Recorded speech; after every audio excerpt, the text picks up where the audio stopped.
Assalamualaikum warahmatullahi wabarakatuh.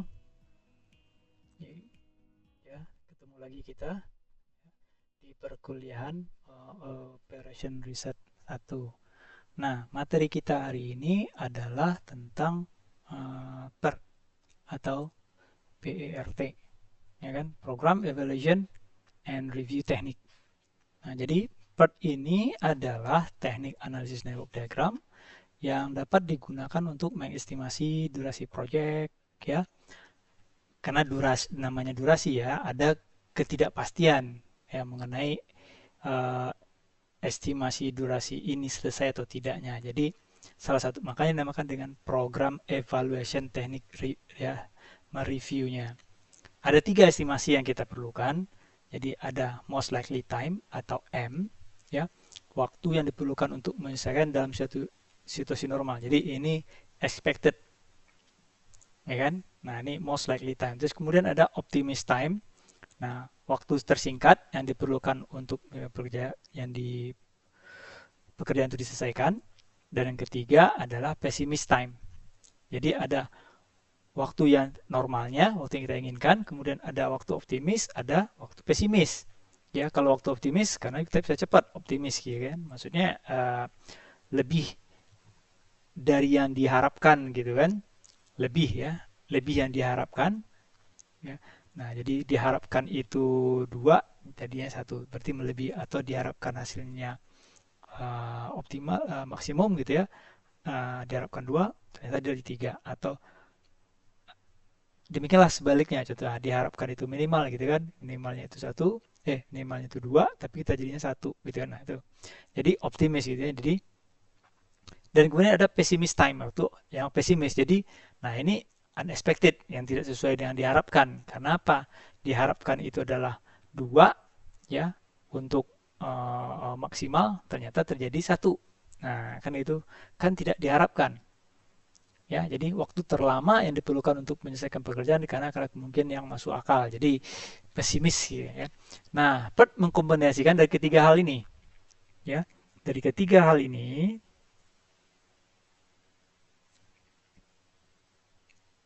mana ini saya. Nah, ini dia. Ya, M ya, A dan B. M itu normal, most likely, optimis, dan kemudian pesimis. Jadi kita namakan expected, ya. Jadi untuk membantu durasi tunggal yang kita harapkan, ya. Nah, kita namakan TE, ya, atau time yang di expected.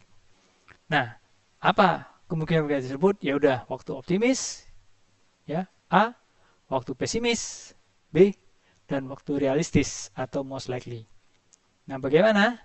Ya, sesuatu itu ya kan satu pekerjaan yang akan kita lakukan karena itu kan berhubungannya dengan masa depan yang belum terjadi, ya kita anggap dia terdistribusi normal. Jadi kalau terdistribusi normal itu dia berada di puncak, di sini waktunya, ya kan, ini yang kita harapkan. Dan kemudian pessimis time, ya optimis, ya yang kita harapkan lebih cepat kalau itu dia kita harapkan itu paling ya itu atau lebih lambat. Nah, makanya ada dua. Jadi kita hidup di dalam uh, peluang, nilai probabilitas yang berada di antara 0 sampai dengan 1. 0 itu tidak terjadi, 1 itu terjadi. Nah, untuk masa yang akan datang, contohnya masa yang akan datang itu adalah besok, ya kan, atau 1 jam lagi. Kita nggak tahu apakah terjadi atau tidak. 50-50. Maka ini kan ya dalam kurva normal di sini. Ya, dia simetris, ya. Nah, inilah di sini ini adalah nilai peluang kita. Nilai peluang, ya. Kalau jumlah, kalau kita dengan secara rumus matematik diintegralkan nih luas daerah di bawah kurva normal ini sama dengan 1.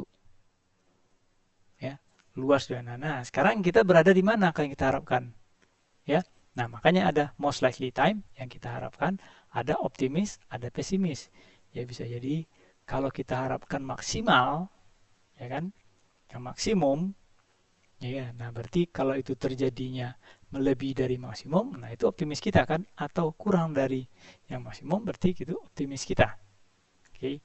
Nah, disitulah namanya bahwa dalam PERT ini dievaluasi ya uh, tekniknya, program evaluation review teknik. Karena apa? Project, ya kan? Proyek itu kan belum terjadi dan kita cuma atas nama plan, ya kan?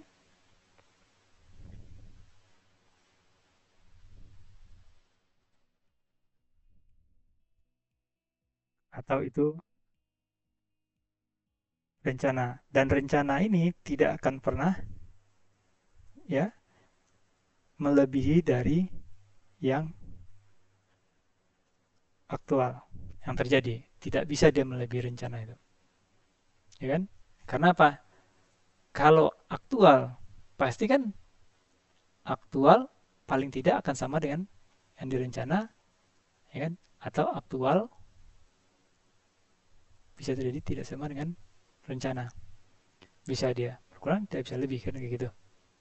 Nah, inilah makanya butuhnya plan. Nah, ke masa depan, nah kita review, kita evaluasi berapa project pasti akan berhubungan dengan planning, perencanaan, dan perencanaan pasti ada nilai probabilitas. Nilai probabilitas berada di bawah, berada di antara 0 sampai dengan 1. Ya, makanya muncul lumayan itu 50-50, insya Allah itu 50-50. Kalau menurut saya insya Allah itu, tapi sebenarnya itu tidak bisa. Ya, dan kalau orang pasti akan jawab lumayan. Oke, ya lihat besok. Oh, see how gitu ya. Ya, itu kan cuma 50-50 semuanya. Menyatakan bahwa oh ya, ya atau tidaknya nggak tahu komitmennya. Oke. Nah, expected time untuk dalam program PRAT ini ya dihitung dengan time expected itu sama dengan A plus 4M tambah B dibagi dengan 6. Kenapa ini munculnya adalah 6 ya. Ingat ya, kalau seri main lagi kalau nanti belajar statistik, nah ya, kalau bilang Six Sigma ini kan kurva normal, ya kan? Nah, ini sih kan kalau bisa itu ada 0, 1, 2. Oke, ada satu lagi ini 3 ya. 1, 2, 3. Inilah. Nah, karena dia berada yang akan kita hitung berada di antara sini, ini 3, ya kan? Ini 3 berarti 3 tambah 3 ya, sama dengan 6. Karena nilai nilai probabilitas ini nilai probabilitas ya, yang akan kita hitung di sininya. Dia melihat yang akan kita harapkan. Kalau di luar di sini adalah daerah penolakan. Ya kan? Itu kan munculnya 6. Ya, dan variasinya adalah B kurang A dibagi 6 dikuadratkan. Oke. Nah, lanjut. Nah, variansi ini rumus-rumusnya saja. Apa itu dengan variasi proyek? Adalah jumlah kegiatan pada jalur kritis. Nah, bagaimana cara menentukan kritis? Gunakan CPM. Ya kan? Nama kenapa CPM? Critical Path Method, ya kan? Critical, lintasan kritis. Path Method, ya. Dan standar deviasinya adalah akar dari varian, ya. Akar dari varian karena varian ini. Oke. Nah, nilai deviasinya, nah makanya nanti akan kita cari nilai deviasi dari normal ini. Batas waktu N dikurang dengan waktu penyelesaian yang diharapkan dibagi dengan standar deviasinya. Ya. Nah, ini contoh. Suatu perusahaan itu akan membuat proyek pembuatan model baru. Nah, dia ada 8 tahap kegiatannya atau ada pekerjaan-pekerjaan, ya kan? Nah, setelah digunakan dengan metode CPM gitu kan, itu berapanya. Nah, dia dapatlah ya kan jalur kritisnya mana, dan kemudian dia membuat perkiraan waktu-waktunya. Ya kan? Nah, ini sudah kita lampaui CPM-nya ya, tapi dia langsung biar lebih cepat. Ini ada kegiatannya, kegiatan A, B, C, dan kita punya. Nah, kegiatan optimis ini atau pesimis ini bisa kita tetapkan sendiri, ya kan? Tapi yang waktu realistis ini adalah waktu yang pertama yang kita rencanakan dalam CPM, ya kan? Nah, kalau kita udah bikin CPM-nya atau udah bikin jarak network-nya, ya, berdasarkan minggu lalu atau 2 minggu yang lalu, kan? Nah, muncullah jalur kritisnya. Ya, minggu depan kita bahas satu kasus komplit mulai dari CPM sampai part. Ya, tapi saya jelaskan partnya ini dulu. Nah, ya. Nah, inilah yang jadi ada jalur kritisnya sudah diidentifikasi, ya kan? Waktu optimis sudah diidentifikasi, waktu pesimisnya dan kan lihat di sini ya. Waktu realistis berarti berada di antara waktu optimis dan waktu pesimis. Ya, kalau waktu pesimis bisa dalam satu satuan waktu, realistisnya itu normalnya 2, ya kan? Berarti kalau lebih cepat berarti kan optimis. Kalau lebih lambat, ya berarti menambah dianya kan. Nah, itu kan pesimisnya. Jadi biasanya kayak gitu. Ya. Nah, ini kesimpulannya. Nah, kemudian dari semua kan kita udah dapat nih. Nah, mana yang akan kita jadikan partnya dia? Ya udah, yang jalur kritis ini tadi. Apa itu jalur kritis? Dari A, C, E, ya kan? Dan nah, ini yang akan kita perhitungkan. Berarti kita anggap waktu realistisnya ya kita ambil poin-poin datanya. Nah, di sini kita hitung waktu yang diharapkan atau TE-nya A tambah 4M ditambah B dibagi 6. Jadi A ada 1 ditambah 4 kali 2 itu 8, ya kan? 8 tambah 1 berarti sudah 9. Ditambah 3, 12. 12 dibagi 2, dibagi 6, ya ini berarti kan 12 dibagi 6 sama dengan 2. Ya. Nah, demikian juga ya. Ya, kita nggak perlu ngitung yang untuk ini karena yang kita perhitungkan tadi adalah untuk pada jalur kritis saja. Dari mana? Nih, sudah diidentifikasi duluan jalur kritis saja. Ya. Nah, ini yang kita pertimbangkan jalur kritisnya. Ya, jadi kita ambil ya 12,6 ini 1 nilai-nilai ini berarti variansinya adalah B dikurang A. B adalah 3 dikurang 1 sama dengan 2 dibagi 6 dikuadratkan. Nah, ini hasilnya. Ya. Nah, nilai-nilai inilah yang akan kita ambil karena dia bersifat pada jalur kritis. Kenapa kok jalur kritis, Pak? Yang diperhitungkan. Ya, jalur kritis itulah jalur yang tidak boleh telat dan tidak boleh lambat. Ya kan? Dan harus yang jadi poin perhatian kita. Kalau jadi kan ada telatnya, ada lambatnya, boleh. Tapi dia kritis. Kritis itu adalah yang tidak menjadi perhitungan-perhitungan kita. Oke. Nah, dari sini kita hitung variansi proyek. Ya. Berarti apa tadi kan A, C, E, F, G berarti 0,1. Coba lihat. 0,11 ya 0,11 ditambah 0,11 tambah 1 ditambah 1,78 ditambah 0,11 berarti 0,11 kali 3 ditambah 1 tambah 1,78 ya kan 0,11 ada 3 1 2 3 ditambah 1 ini nilai totalnya adalah berarti ini masih sebagai ya nilai ini adalah varian proyek sama dengan ya 3,1. Oke.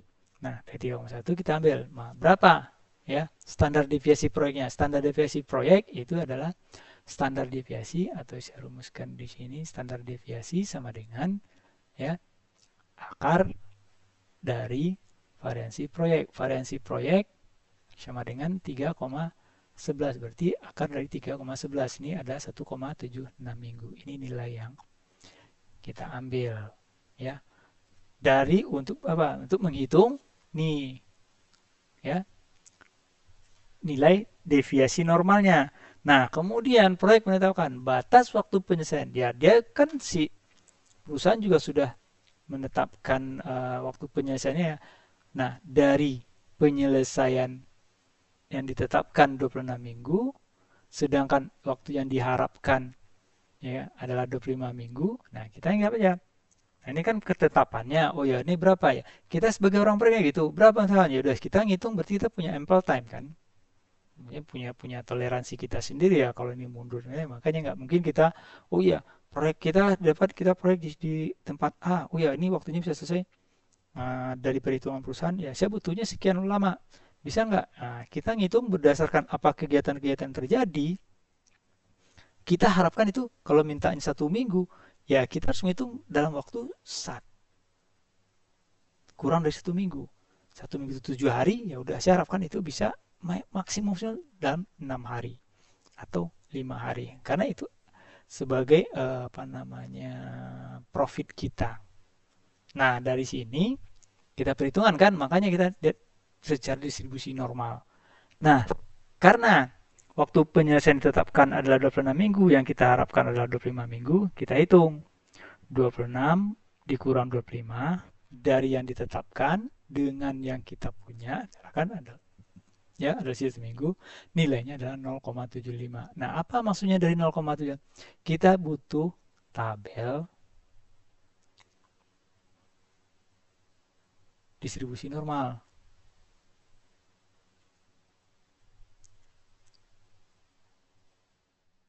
Ya, tabel distribusinya untuk menghitung peluang. Dari mana, Pak? Karena distribusinya sama dengan ya X dikurang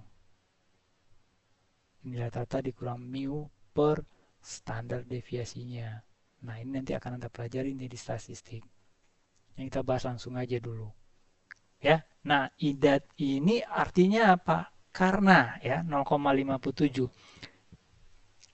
Balik lagi. Oh, Bapak ini suka bulat-bulat lonceng kayak gini aja ya. Nah, di sini ya bahwa sebenarnya nilai Z ini yang berada jumlah luas ini kalau dalam kurva normal ini kan simetris ya. Ini 50 ya. Ini nilainya adalah 50% ya, ini 50% ya. Ini juga 50%. Ya. Sedangkan 0,57 itu dari mana titik yang muncul di sini, Pak? 0,57 itu. Ya.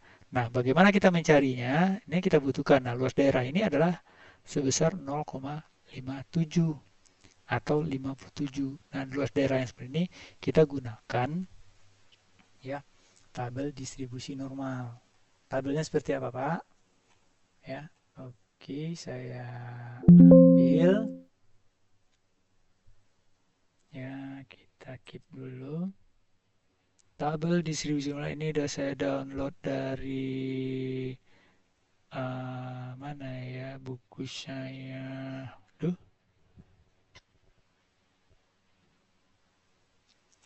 Dari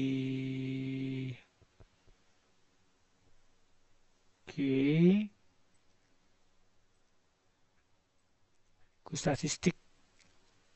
Aduh. Statistik saya. Bentar ya. Kita lihat di buku statistik. Nah,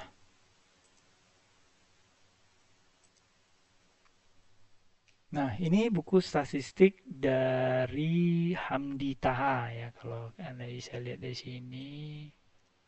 Ini judul bukunya Operation Research edisinya, edisi 10.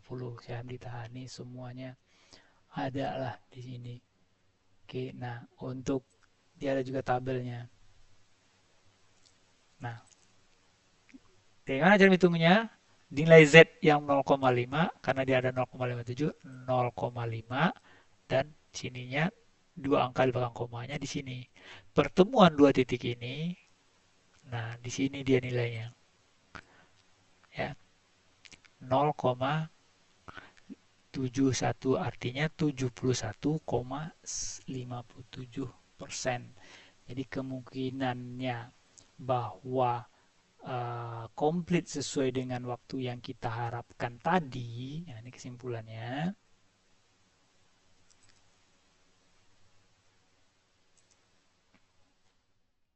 Ya, tambah kita dapatkan bahwa peluangnya 0,715 artinya peluang sebesar 71,50% untuk menyelesaikan tersebut dalam kurun waktu 26 hari. Ya kan? Jadi atau kurang dari itu. Nah, maksudnya dari waktu misalnya tetapkan 26 hari, kita tuh cuma punya peluang selesainya tuh nih dia bakalan terjadi bisa lebih dari 27 hari atau bisa lebih dari bisa jadi 25 hari. Itulah namanya kita kan membuat apa yang tadi 50-50 ya kan, perencanaan kita ya udah, oh dia akan jadi 75% atau 70% atau 71%, oh ini akan selesai di sini. Jadi kita juga punya perencanaan, wow berarti akan ada lembur kah untuk mengcover yang 30% kekurangan ini tadi atau 29% yang kekurangan tadi ini, apakah menambahkan biaya material kah, kayak gitu, atau saya menambahkan orang ya, atau dengan lembur pekerjaannya gitu. Nah itu perencanaan kan. Nah begitulah ya cara kita melakukan evaluasi ya, karena kan wah ya kalau udah menjadi keilmuan seperti ini, jangan jangan kita gunakan ya udah kita lihat aja nanti ini sampai berapa itu kita hitung lagi, enggak. Itu namanya ilmu kodok melompat. Kalau udah melompat udah sampai sini baru hitungan lagi, enggak. Kita haruslah merencanakan, planning. Oke. Okay? Nah, di sini tadi berada dia secara distribusi. Oke. Okay. Apa keterbatasan di dalam CPM atau PERT ini? Kegiatan harus jelas, hubungannya harus bebas dan stabil. Ya. Dan kemudian hubungan pendahulu harus dijelaskan dan dijaringkan bersama-sama. Ya, kita bikin jaringannya. Perkiraan waktu cenderung subjektif dan tergantung dari manajer. Iya, karena kita butuh brainstorming ya. Namanya kita bicara dalam masalah probabilitas. Ya. Terus ada biaya terselubung dan tidak terlalu banyak penekanan pada diri sehingga nyaris kritis perlu diawasin. Ya. Nah, karena di dalam suatu proyek itu pasti setiap apapun kegiatan ya kan, itu pasti ada risk, ada risiko. Ya, tapi juga ada peluang. Ya kan? Atau opportunity. Ya kan? Opportunity-nya apa? Kalau kita bisa memanage risikonya, risiko tersebut ya akan menjadi opportunity, ya kita bisa untung besar kayak gitu. Nah, inilah ya, part ini menjadi suatu mengurangi peluang bahwa kita akan banyak gagal, banyak ya, banyak kegagalan atau biaya-biaya yang tak terduganya kita lebih bisa antisipasi. Oke, nah begitulah untuk PERT ya, CPM ya. Nanti pasti bakalan ada yang bertanya, Pak, bagaimana Pak membuat dapatnya 26 ini seperti apa? Ya, kemudian Pak bagaimana cara menghitung waktu optimis ini atau waktu pesimis ini, waktu realistis, dan kemudian dari mana dapatnya? Ya, jadi stepnya itu adalah mulai dari kita bikin jalur kritisnya dulu berdasarkan analisa jaringan ya. Saya harapkan dari yang mode pertama ya, Slack jalur kritis ya. Nah, kita bikin Gantt chart kayak seperti ini, waktunya dari mana. Nah, kalau dari sini kan bisa dapat nih. Kegiatan A ini waktu normalnya. Ya kan? Dua. Pasti kita punya. Wah, kalau tuh pesimisnya kita harapkan bisa jalan jadi satu, ya kan? Dan berarti dia di kelambatan, ya kan? Oops.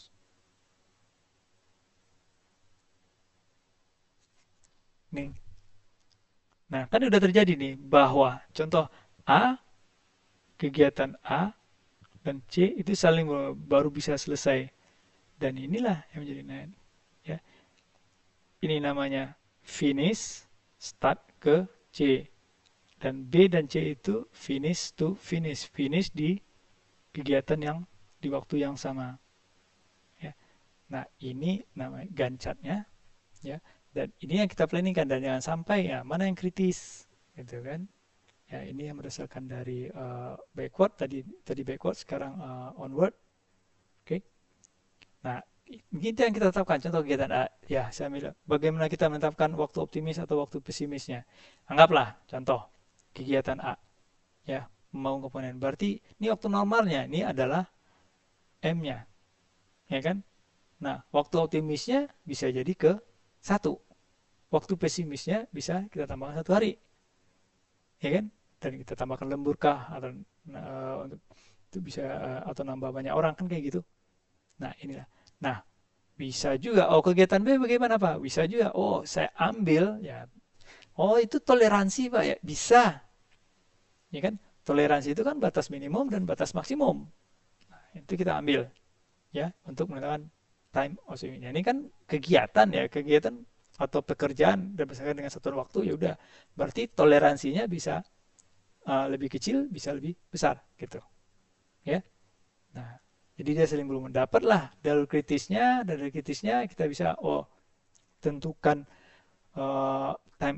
Jadi penentuan waktu optimis, waktu pesimis ya kita Pak ya. Kita sendiri. Iya. Dan itu untuk apa? Untuk perencanaan. Maka sini kan teknik analisis dapat digunakan untuk mengestimasi, namanya dari durasi proyek terdapat yang dimana terdapat ketidakpastian yang tinggi mengenai estimasi durasi aktivitas individual. Iya, ketidakpastian. Ya, ngapain Pak ngerjain proyek nggak ada kepastian gitu kan? Nah, ya, yang namanya juga Anda dapat proyek, Anda dapat satu kegiatan, ya udah Anda harus bisa merencanakan ya. Jangan kayak kodok melompat, udah kerjakan dulu kita nih. Oh ya, ini butuh ini. Nah, gelembung, ya kan? Nah, unexpected-nya muncul. Karena kita harusnya expected yang muncul, bukan unexpected. Oke, ya. Itu aja perkuliahan kita hari ini. Ya, kalau ada pertanyaan ya, nanti prom aja di dalam classroomnya. Ya, saya cukupkan sampai di sini dulu. Wabillahi taufiq wal hidayah. Assalamualaikum warahmatullahi wabarakatuh.